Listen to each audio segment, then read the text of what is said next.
Hello बच्चों, मैंने last class में आप लोगों को मस्ट से रिलेटेड कुछ रूल्स बताए थे और इसके साथ ही मैं कुछ रूल्स और बाकी रह गए थे, तो आज उनके बारे में मैं आपसे चर्चा करूंगा। तो देखते हैं। नेक्स्ट रूल है आपका rule number 4, narration. Last class में मैंने आपको 3 रूल्स बताए थे। पहला रूल था मस्ट से रिलेटेड कि जब मस्ट से नैतिक कर्तव्य का बोध होता हो, ठीक है, या प्रिंसिपल का बोध हो रहा हो, जिम्मेदारी का बोध होता है, तो हम वहाँ पर मस्ट को कोई भी चेंज नहीं करते हैं, उस स्टेटमेंट को मस्ट को उसी प्रकार से उसमें लिख दिया जाता है। और इसके साथ ही मैंने आपको और जो दूसरा रूल बताया तो उसमें ये बताया था कि यदि रिपोर्टिंग वर्क के साथ साथ अगर रिपोर्टिंग वर्क पास्ट टेंस में है और रिपोर्टेड स्पीच में आपका वुड शुड दिया हो या माइट दिया हो, कुड दिया हो, तो हम उसको उसी प्रकार से लिखा रहने देते हैं, उसमें किसी भी प्रकार का परिवर्तन नहीं करते हैं। तो आज मैं और उसके बाद में मैंने और आपको तीसरा जो रूल बताया था उसमें मैंने आपको बताया था कि यदि रिपोर्टेड स्पीच में संबोधन के रूप में कोई नाउन दिया हो तो हम उसको रिपोर्टिंग वर्ब का ऑब्जेक्ट बना देते हैं। तो उसी के आगे मैं आप लोगों को चौथा रूल बताने जा रहा हूँ, तो देखिएगा। रूल नंबर 4 आपका क्या है? रिपोर्टेड स्पीच में अगर मस्ट का प्रयोग हो और उसका अर्थ प्रेजेंट या फ्यूचर टेंस में हो, फिर से आप लोग एक बार सुन लीजिए। रिपोर्टेड स्पीच में अगर मस्ट का प्रयोग हो और उसका अर्थ प्रेजेंट और फ्यूचर में हो, तो हम मस्ट को उसके अर्थ के according has to, have to, had to या will have to, would have to में चेंज कर देते हैं। तो देखिएगा, नियम आप लोग नोट कर लीजिए। रिपोर्टेड स्पीच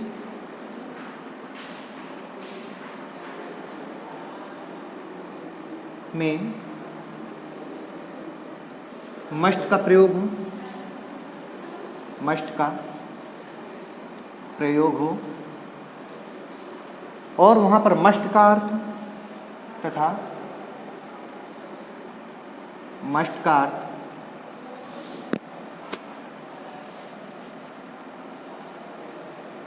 प्रेजेंट अथवा फ्यूचर में हो,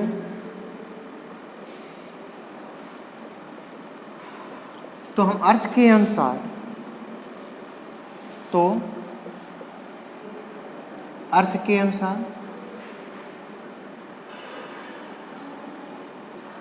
मस्ट को किस में चेंज करते हैं? जैसे अभी मैंने आपको बताया, मस्ट को has to, have to, had to, will have to और वुड हैव टू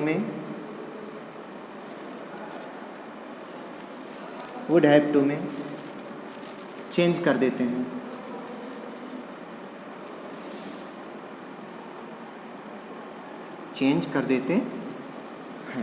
ओके, तो अब हम इसको कैसे समझेंगे? तो इसके लिए हम आपके लिए एक उदाहरण लाते हैं। उदाहरण जैसे let's see the example number first related to this rule. तो एग्जांपल नंबर फर्स्ट जब हम देखते हैं यहाँ पर, she said I must go, she said I must go. Okay, तो अगर हम यहाँ पर देखें तो आप ये देख रहे हैं कि जो आपका रिपोर्टेड स्पीच है उसमें मस्ट का यूज हुआ है, और यहाँ पर जो मस्ट का यूज हुआ है तो यहाँ से किसका बोध हो रहा है? He said she said I must गो, तो यहाँ से किसका बोध होता है? यहाँ से जो आपका बोध हो रहा है ये आपका चूँकि पास्ट टेंस में है तो पास्ट में जा रहा है, तो हम यहाँ पर मस्ट के लिए हम हैड टू का प्रयोग करेंगे। तो ये आपका चेंज होगा, she said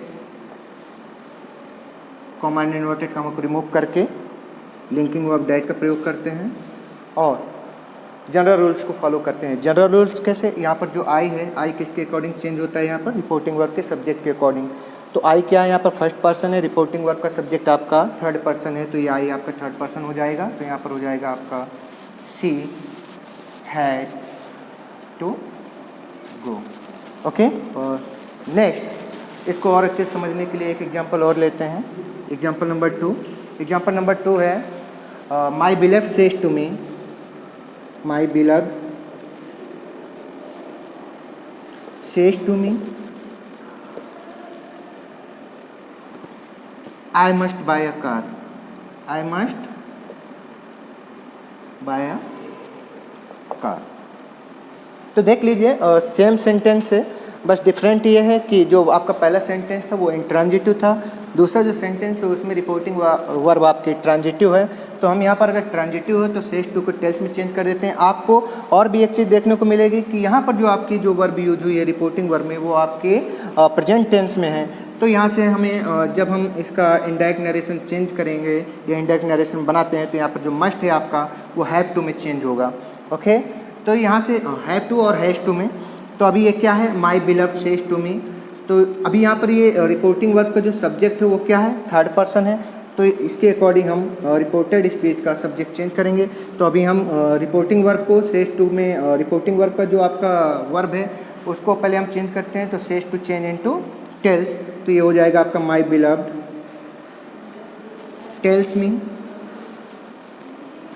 comma inverted comma को हटा करके लिंकिंग वर्ब दैट का प्रयोग करते हैं। यहाँ पर हो जाएगा that I change into, I change into किस में चेंज हो गई है, सी में, आई चेंज इनटू सी।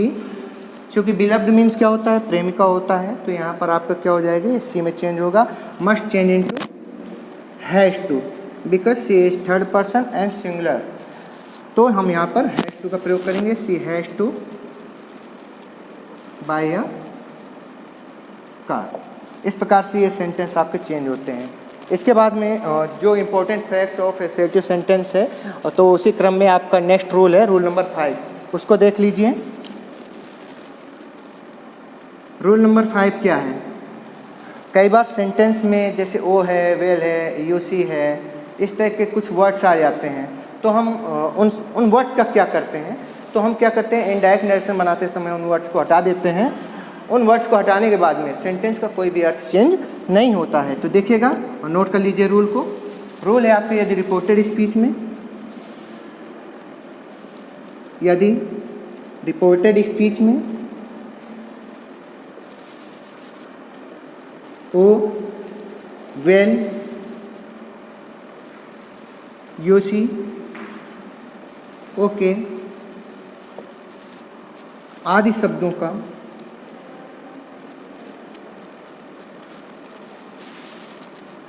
प्रयोग हो, तो इनडायरेक्ट नरेशन बनाते समय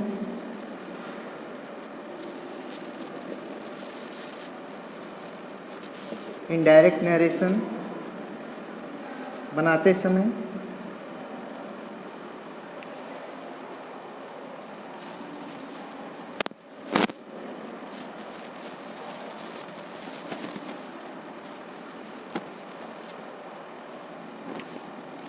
इन शब्दों को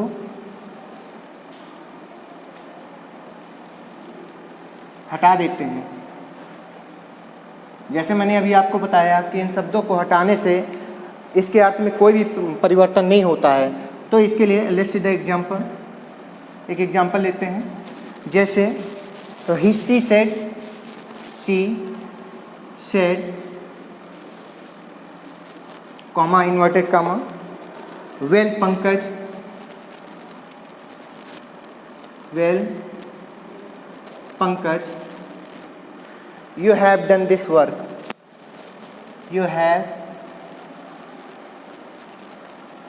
done this work, inverted comma close. तो अब आप इस सेंटेंस में देख सकते हैं कि सेंटेंस क्या है, जो आपका रिपोर्टिंग वर्ब है वो है आपका सी सेड।